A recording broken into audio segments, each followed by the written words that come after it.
Hey coin collectors, and welcome to DC Coin World International Coin Channel. And today it's the 1990 United States Lincoln 1 cent coin, the Lincoln penny. We see one of them over here. It says, "In God We Trust" at the top, Liberty behind Lincoln, 1990 under his chin.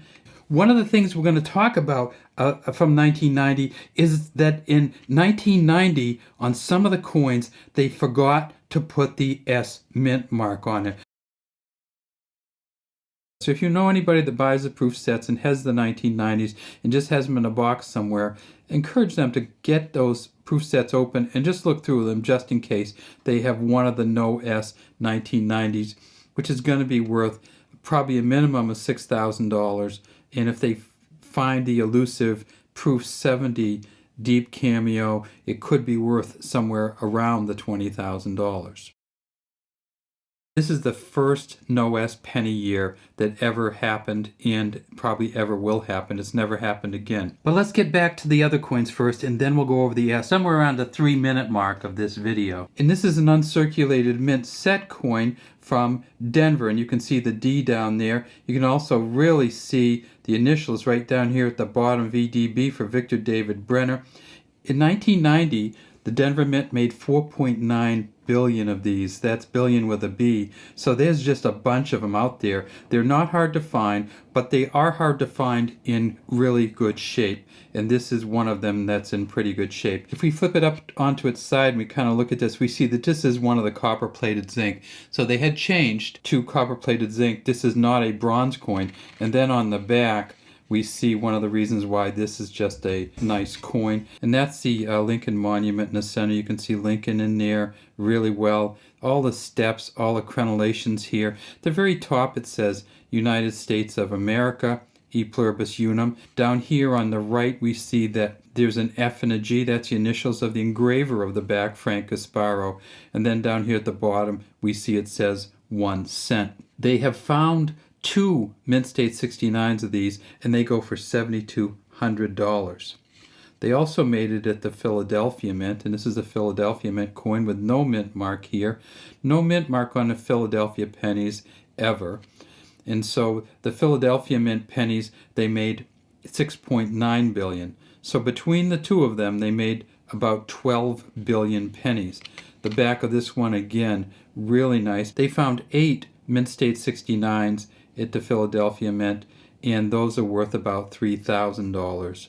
And then finally you saw that shiny one that we started out with, and this is the proof coin from the San Francisco Mint. Again, we see that a different kind of buffing on here. This is if you get it set up like this, you can tell this is a deep cameo, which is one of the grading systems that PCGS and other companies use to grade the coins, and that's where the background is vastly different than the foreground in terms of the lettering and of Lincoln. They found 547 proof 70 deep cameos, and so this one won't be worth much. This is probably a 69 or 68, but the proof 70 deep cameos, the 547 of those that they found go for about $62 each. One of the things that happened in 1990 was that they forgot to put some of the S's on the San Francisco Mint coin. That had never happened before with the penny. So this is the first no S penny year that ever happened and probably ever will happen. It's never happened again. In 1990, the no S version of the penny, there's 200 that they know of. They've graded 72 of them at a proof 69, and those are worth $5,750. Now, one did sell in 2007 for about $20,000+, but that was before they found all of them. So here's a picture of that 1990 S from the PCGS website that does not have the S on it. And you can see that right here. And you can tell this is a proof coin just by the way that Lincoln comes off of there. This is clearly a DCAM proof. And you can look at that and you can see that that's in incredibly good shape. And here's a couple other ones because they found a few. I think they found over 70. We look down here, proof 69 deep cameo. As we go down here, you'll see that there's a mistake that's been made here because this isn't actually from the Philadelphia Mint. This is the no S Mint, and for some reason they put that down in there. But if you go over here, you can tell that it is this one, $20,700. in 2007 at the Bowers Messina auction. If we go down a little further, you can see they found 76, it turns out, proof 69 no S decams, and they list them at PCGS an estimated value of 6,400.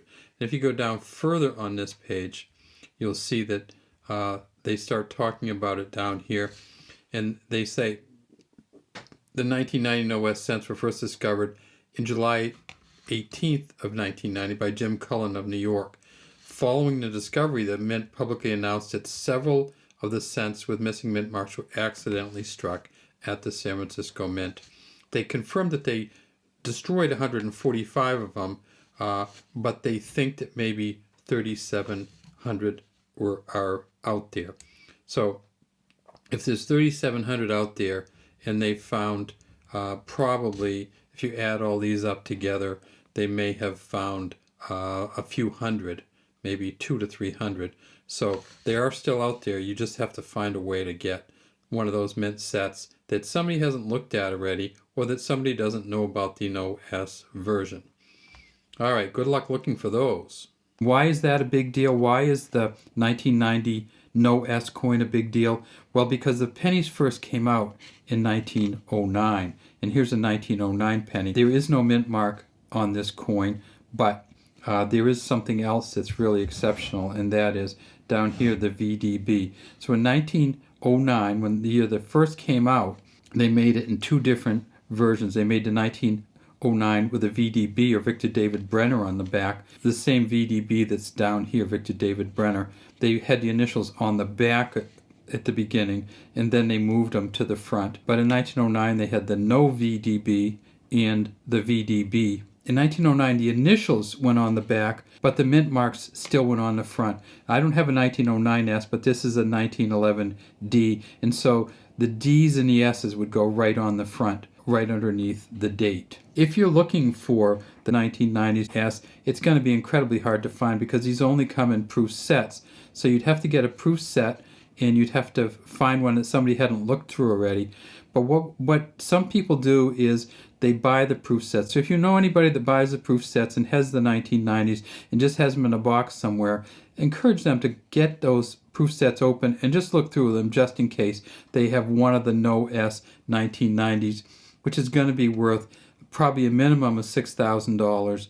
And if they find the elusive proof 70 deep cameo, it could be worth somewhere around the $20,000. Other no S coins have been the 1976 Eisenhower, as I said, the 68, 70, 75, and 83 dimes. And in 1971, they actually produced a no S nickel. If you can find a no S coin of any kind in any shape, it's going to be worth good money. So look for them. All right, well, that's all we have today from the DC Coinwell International Coin Channel. Look for these 1990s out there. Look for them. You're most likely to find a good one in a proof set or an uncirculated mint set. Have a great day from DC Coinwell International Coin Channel.